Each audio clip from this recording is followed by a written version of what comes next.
कभी किसी पक्षी को घोंसले की नींव बनाते देखा है? अथक परिश्रम करके तिनका तिनका बिटोर कर वो पक्षी अपना घोंसला बनाता है, अपनी संतान के लिए एक सुरक्षित घर बनाता है। और फिर कहीं से तीव्र आंधी आती है, भारी वर्षा होती है और उसका घोंसला तिनका तिनका करके बिखर जाता है। फिर वो पक्षी क्या करता है?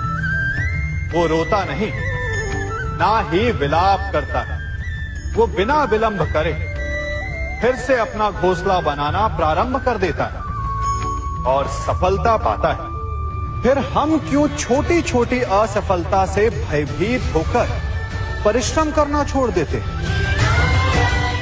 एक बात सदा स्मरण रखिएगा, हर वृक्ष कुल्हाड़ी की एक मार से नीचे नहीं गिरता, हर चट्टान घन के एक प्रहार से नहीं टूटती। सफलता पाने के लिए अनावरत परिश्रम करना ही मात्र एक मार्ग है। स्वीकारण, सत्य का स्वीकारण मनुष्य के लिए बहुत ही महत्वपूर्ण है। जब तक मनुष्य सत्य को स्वीकार नहीं करता, उसे असत्य से लड़ने की शक्ति प्राप्त नहीं होती। जब आप भोजन करते हैं तो क्या होता है? आपका पेट स्वीकारता है कि वो भर चुका है और आप भोजन करना बंद कर देते हैं। जब आपको निद्रा आती है तो क्या होता है? आपका मन स्वीकारता है कि आपका शरीर थक चुका है और उसे विश्राम की आवश्यकता है। उसी प्रकार जब आपको किसी व्यसन को रोकना हो तो आपको स्वीकारना पड़ता है कि बहुत हो चुका, चाहे वो लालच हो या मदिरा पान। उस व्यसन का त्यागना तभी प्रारंभ होता है जब आप ये स्वीकार कर लेते हैं कि आप उस व्यसन के बंधक हैं। हम में से ऐसा कोई नहीं जिनकी परछाई उनसे दूर रहती। हमारी परछाई सदैव हमारे साथ रहती है। कदाचित हमारी परछाई हमारे कर्मों के फलों का संकेत है। कदाचित इसी कारण कई बार हमें अपनी परछाई से भय भी लगता है, परंतु इस भय से निवारण पाने का एक साधन अवश्य है। वो है सूर्य की ओर मुख करना या किसी प्रकाश के स्रोत की ओर मुख करना, क्योंकि तब हमें हमारी परछाई दिखाई नहीं देती। यदि इसे जीवन के संदर्भ में देखें तो ये प्रकाश का स्रोत शुभ कर्मों की चेतना है।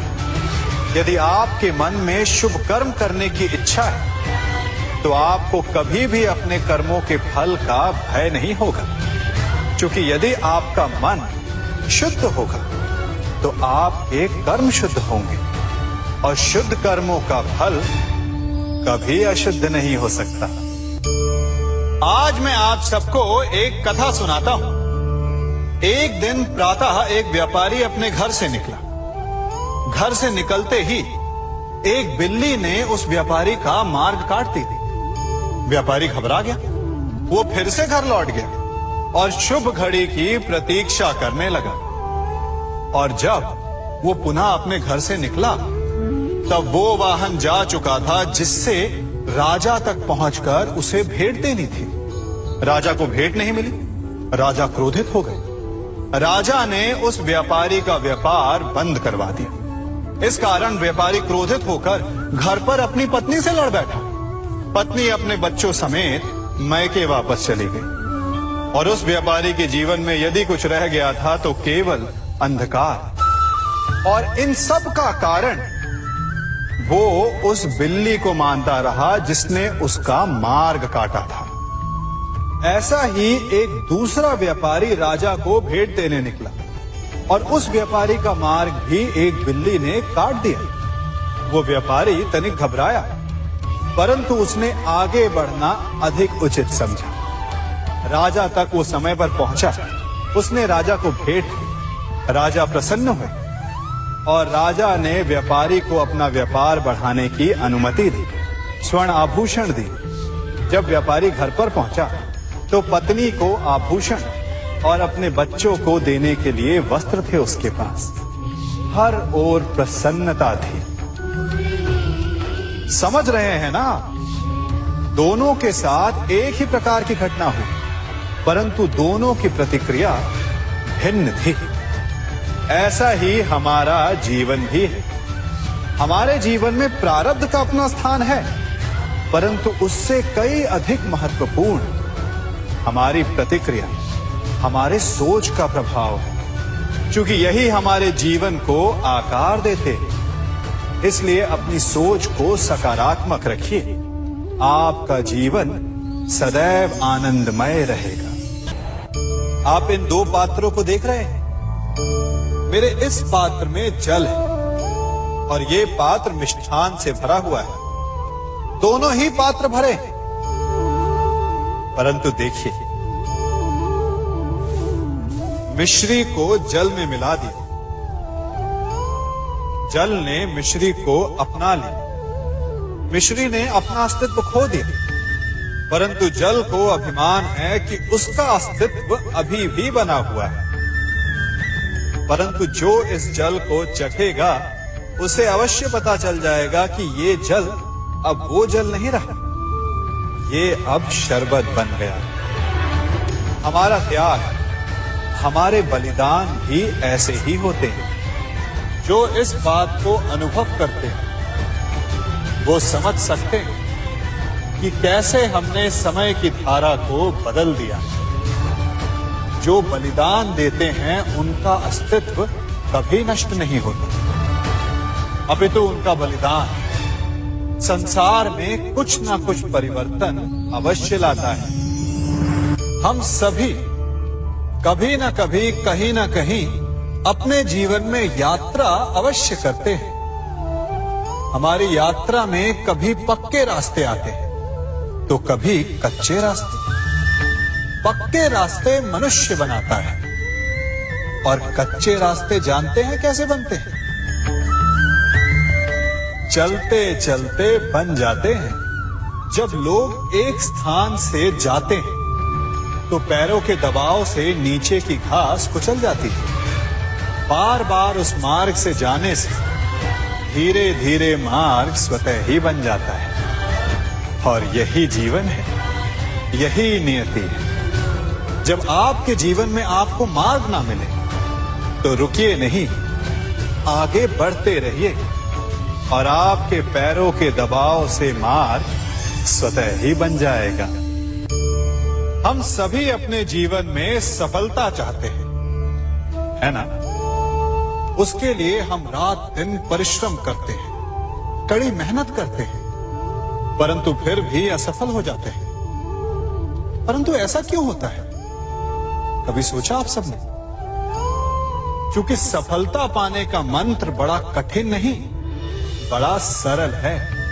उचित विचार, उचित समय, उचित स्थान पर उचित प्रहार। जब आपके विचार, समय, स्थान और प्रहार यानी परिश्रम उचित है तो सफलता आप ही को मिलेगी। जिस प्रकार एक लोहार लोहे से कुछ बनाते समय उस लोहे के सही ताप तक के आने की प्रतीक्षा करता है और समय आने पर उचित स्थान पर पर्याप्त बल से प्रहार करता है और लोहा आकार ले लेता है, ठीक उसी प्रकार आपकी सफलता भी आकार लेती है।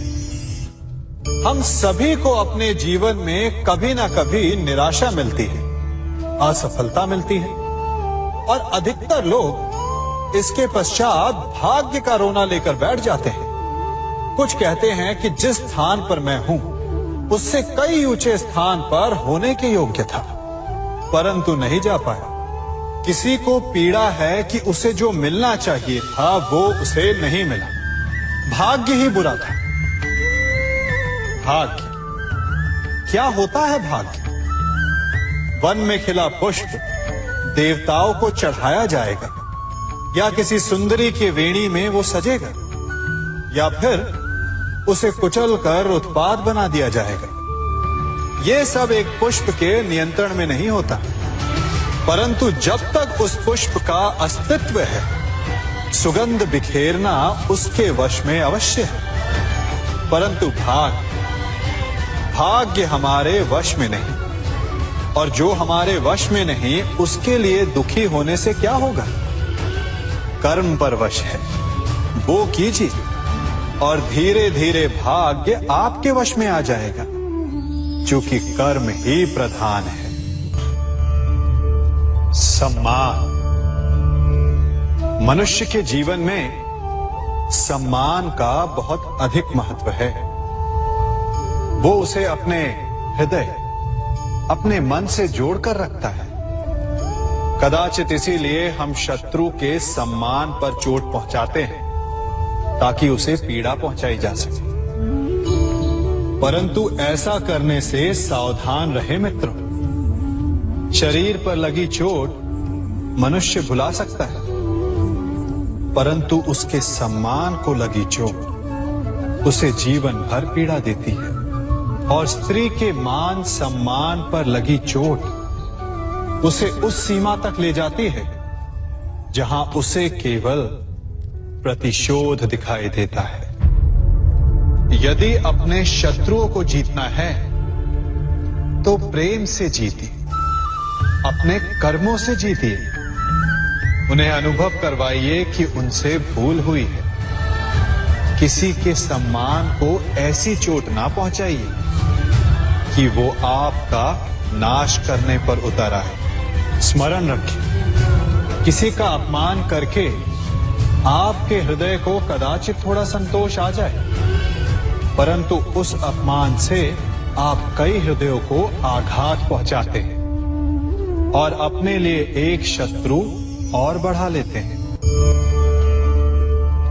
हम सब शीघ्र ही सफलता चाहते हैं, ढेर सारी संपत्ति और सुख चाहते हैं, और ऐसे में कई बार हम छोटे मार्गों का चयन कर लेते हैं। वो मार्ग जिनमें परिश्रम नहीं होता, जिनमें होता है तो केवल छल, कुटिलता और भाग्य का सहारा। जैसे कि जुआ। कोई जुए के खेल में धन लगाता है, कोई दांव लगाता है, और ये भूल जाता है कि जुआ ऐसा दलदल है कि जिसमें एक बार गिरे तो सर्वनाश से पहले निकलना असंभव है। यदि आप जीते तो और जीतने की भूख बढ़ जाएगी, और यदि आप कुछ हार बैठे तो उसे पुनः पाने के लिए आप फिर से खेलेंगे। मनुष्य को ये आभास ही नहीं होता कि अपनी संपत्ति के साथ साथ वो अपनी मानवता, अपने संस्कार, अपना धर्म और अपना उत्तरदायित्व तक सभी जुए की भेंट चढ़ा देता है। इसलिए कुछ पाना है तो परिश्रम से पाओ। यदि कुछ जुए में जीता तो वो उतना शीघ्र ही खो दोगे, चूंकि उसे परिश्रम से पाया नहीं गया है, और उसकी रक्षा करने के लिए आपके मन में स्वाभाविक प्रयास भी नहीं होंगे। क्षमा बढ़न को चाहिए, छुट्टन को उत्पाद। क्षमा इस संसार में शांति का, सुख का मूल आधार है। क्षमा आपके मन से प्रतिशोध और शत्रुता जैसे भावों को समाप्त करती है। परंतु क्या हर स्थान पर क्षमा आवश्यक है? क्या प्रत्येक का अपराध क्षमा करने के योग्य होता है? नहीं। कभी कभी उसे क्षमा करके हम उस व्यक्ति को और बड़ा अपराध करने की प्रेरणा देते हैं, और ऐसा ही अपराध है स्त्री का मान भंग करना, जिसमें क्षमा की कोई अवस्था नहीं। यदि सिंह भूल से गाय के बछड़े का अखेट कर ले तो उसे क्षमा किया जा सकता है, परंतु यदि वो नरभक्षी हो जाए तो उसके केवल दो स्थल होते हैं, या तो पिंजरा या फिर मृत्यु की गोद। कुछ परिस्थितियों में क्षमा के स्थान पर दंड देना आवश्यक होता है, क्योंकि ये दंड का भय ही है। जो लोगों को वो अपराध करने से रोकता है। संसार में सबसे बड़ा क्या है? अभिमान और बाहुबल या विश्वास और आस्था? निश्चित रूप से बाहुबल के महत्व को नकारा नहीं जा सकता।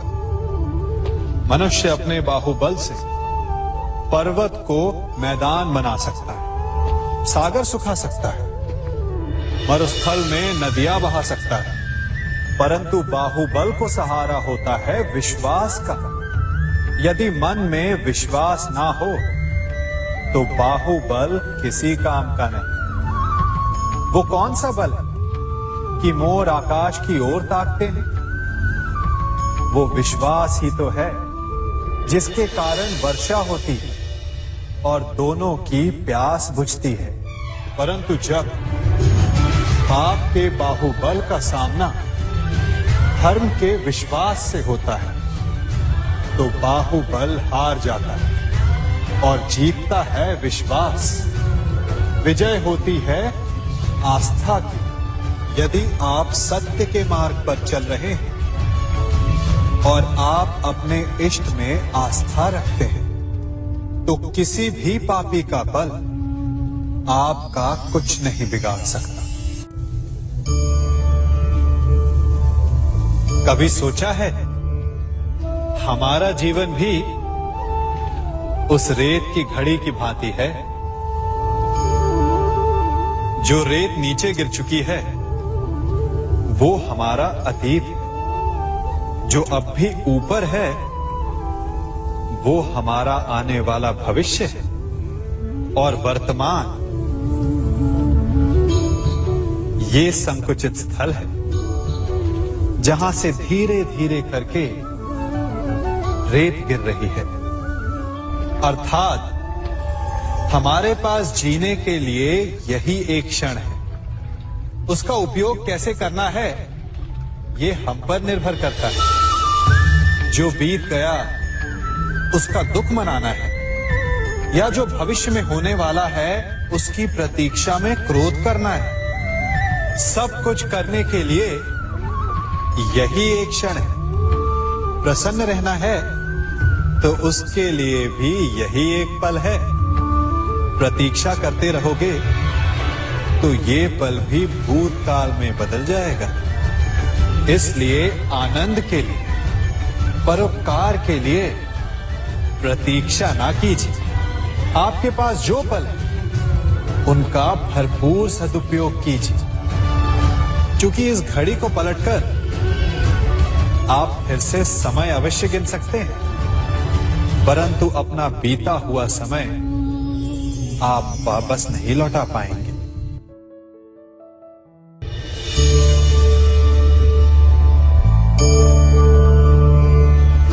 मनुष्य के जीवन में संतान का बहुत महत्व है। उस संतान के लिए वो कितने कष्ट सहता है, उसे पालता है, पोसता है, और यदि यही संतान संताप का कारण बन जाए तो